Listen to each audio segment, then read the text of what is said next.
The origins of sophism, the enkyklios paideia, these sort of ideas that come out of this great chain of being, which is, you know, for lack of a better term, a caste system, very similar to the English caste system or class system today.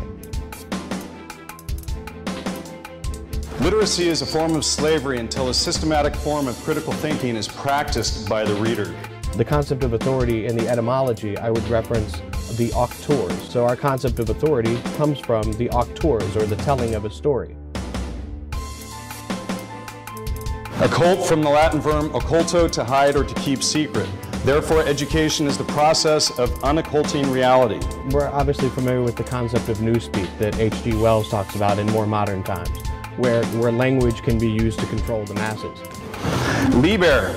Liber is the Latin word for book, and it is also the word for freedom, and thus the root word of liberty. Reading books provides the road to cognitive liberty and freedom. Government is derived from the Latin word gubernare, a verb meaning to control, combined with mente, a Latin noun meaning mind. Government means to control the mind. I stand here today as a human being who has undertaken a great journey, and I'm not talking about from Florida to New Hampshire. All right, I'm talking about from unthinking to contemplative, from selfishness to compassionate, and from blindness to awareness. This journey that I have taken, many of you have most likely taken as well. This journey leads us, or even to want or even need to tell people about the journey we have taken, and we want to show others. So how do we do that? Right? There's many effective tactics to do so. I mean, you have agorism, media, crypto culture, Free State Project, cop block, too many to list, you know, here today. Even self-sustainability.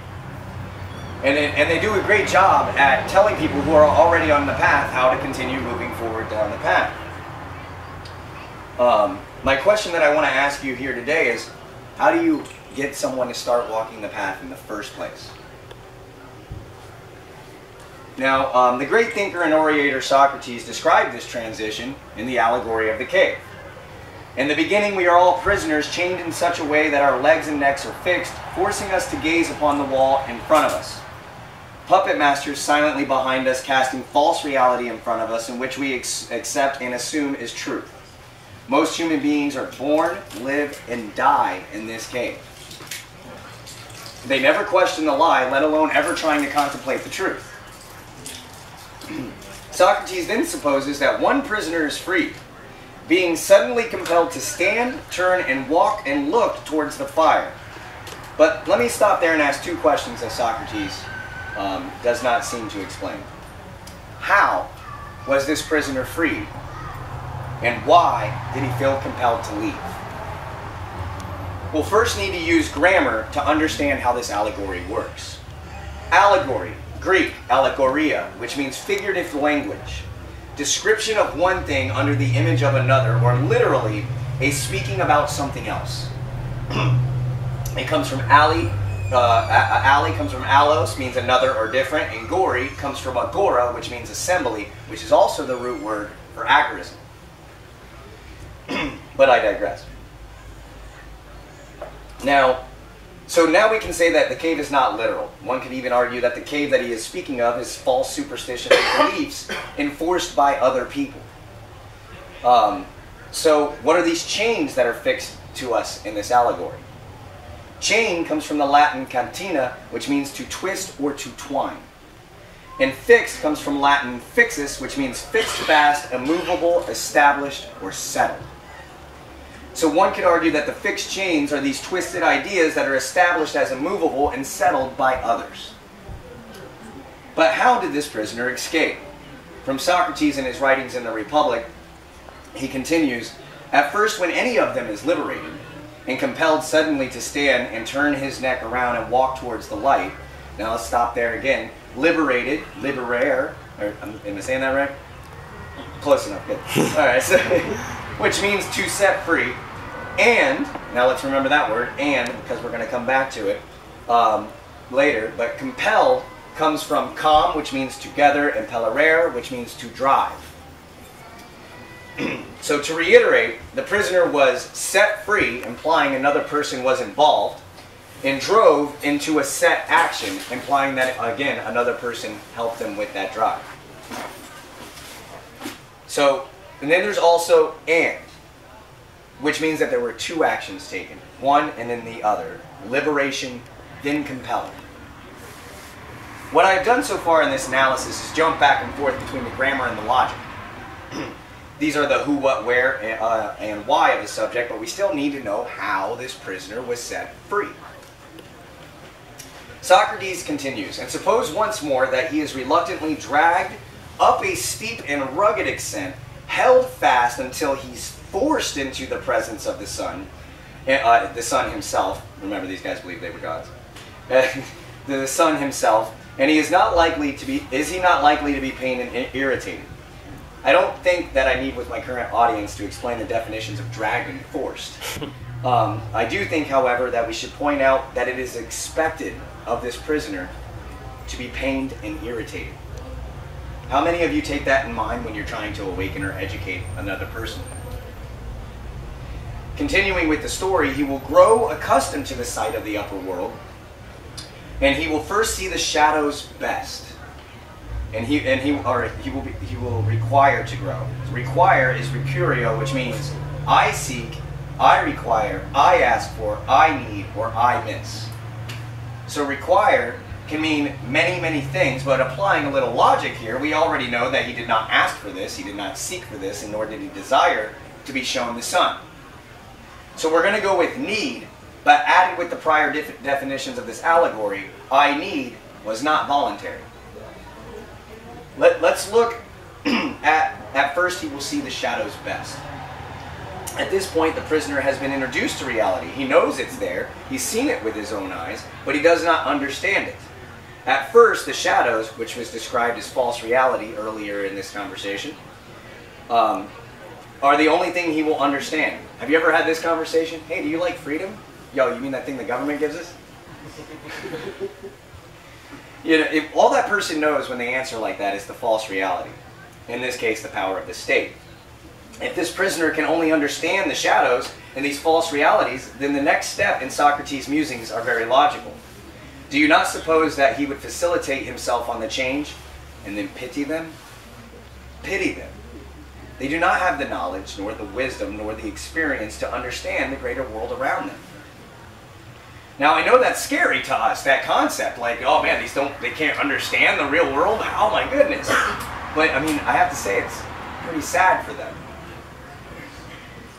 Now, if we are to assume that we are the liberated prisoner in this story, right? And when I say we, I mean those involved in activism and the education of freedom, then we must remember its conclusion. I think that he would rather suffer anything than entertain these false notions and live in this miserable manner. Excuse me. Once he has seen the light or the real world, he does not easily go back. Socrates continues, imagine once more, I said, such as one coming suddenly out of the sun to be replaced into his old situation. The man goes back into the cave. Would he not be certain to have his eyes full of darkness? Men would say of him that he went up and came back down without his eyes. And they would also say, let us only catch the offender if they try to bring others into the light, and we will put him to death. I think we can all agree that death is not our common goal here. Our deaths wouldn't awaken anybody, profit the world anything, or even help your family or your loved ones. So we're back to the how. How do you help someone start walking the path of awareness in the first place? Some of us here are here because of personal tragedy. Our awakening was through need, as the prisoner's was. The question I bring you today is how we persuade our fellow prisoners to desire the light. Our actions cannot be that of force, and I think I will define force. It comes from the Latin fortis, which means strong or physically powerful, but figuratively, it means courageous, brave, and steadfast. I have, and here I have met some of the most courageous, brave, and steadfast people I have ever met in my life. So, in a way, we are a force. To add to the, But again, these people who are brave, courageous, and steadfast only embolden our base. They're not really awakening anew or teaching people to think on their own.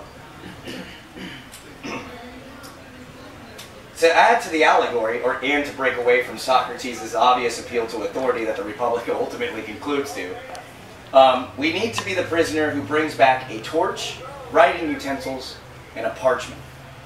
To teach our fellow prisoners to identify their world by themselves. And the how that I asked in the beginning of this is the Trivium method. I used it here today while analyzing the allegory of the cave. Grammar, the first step of the Trivium, answers the who, what, where, and when of a subject. Discovering and ordering facts of reality comprises basic systematic knowledge. Not only the rules developed and applied in ordering word concepts for verbal expression and communication, but it is our first contact with conscious order as such. This is the initial self-consciousness technique, used in properly organizing a body of knowledge from raw factual data for the purpose of gaining understanding through logic, and thus also organizing the human individual mind. I did this by defining I didn't define all the words, but some of the more important words in the speech. In doing so, I was able to move to the second step of the Trivium, logic, Aristotelian or classical logic, to be more precise. And it answers the why of the subject, developing the faculties of reasoning and establishing valid, non-contradictory relationships among facts yields basic, systematic understanding. It is a guide for thinking correctly, thinking without contradiction. More concisely, it is the art of non-contradictory identification. The work of logic is proof. Proof consists in establishing the truth and validity of a concept or proposition in correspondence with objective factual reality by following self-consistent chain of higher thinking, and then back down to the foundational primary concepts or axioms like existence, consciousness, causality. It is a means of keeping us in touch and grounded to objective reality in search of valid knowledge and understanding. Again, I did this when using the raw body of knowledge of predetermined definitions and then applied them to the situations further in the allegory. Without the proper grammar, the who, what, where, and when, and the non-contradictory logic, why, we can never answer the how does this slave become free. I say this slave in this story was actually never free. He was dragged, held fast, and forced to see the world, and cannot go back to his fellow man unless he actually achieves freedom through the Trivium method of thinking, and brings back his fellow prisoners a torch, writing utensils, and a parchment. The torch is being the grammar, or the ability to see things as they are. The writing utensils is the logic, or the ability to assess what we see, and the final step in the Trivium is the parchment, which is the rhetoric, or applying the knowledge and understanding expressly compromises wisdom, or in other words, it is a systematically usable knowledge and understanding to explore and find the proper choices of methods for cognitively expressing the conclusions of grammar and logic on a subject in writing or in oral argument. The enunciation of these conclusions is called a statement of rationale, the set of instructions deduced from the rational of purposeful application, or of those conclusions. In the real world, it's called a statement of protocols. Grammar, logic, rhetoric, in that order. You cannot have proper logic if you do not have the proper definitions. You cannot have the proper rhetoric if you are using logic incorrectly. They will not work. Is the Trivium method of thinking, and until we, the liberated prisoners, use it ourselves, we will never bring our unliberated fellow prisoners into the light. So in conclusion, I want to implore you to search out the Trivium, to use your grammar and logic and rhetoric when trying to awaken another. I will not try to tell you the conclusions to arrive to, because the Trivium teaches you how to think, not what to think. Because in also telling people the conclusions that they should arrive to has been our greatest flaw. I hear all the time from those who understand the concept of freedom that I own myself, that I own my property, that I have free will, natural rights, and this is why I should be exactly like them. sounds like someone is being dragged, forced into the light, and never growing to see past the shadows. If you use the Trivium, carry the torch, pen, and paper, not only will you be able to re-enter the cave, you'll be able to pass the torch so that the shadows will flee when they hold the light. Questions?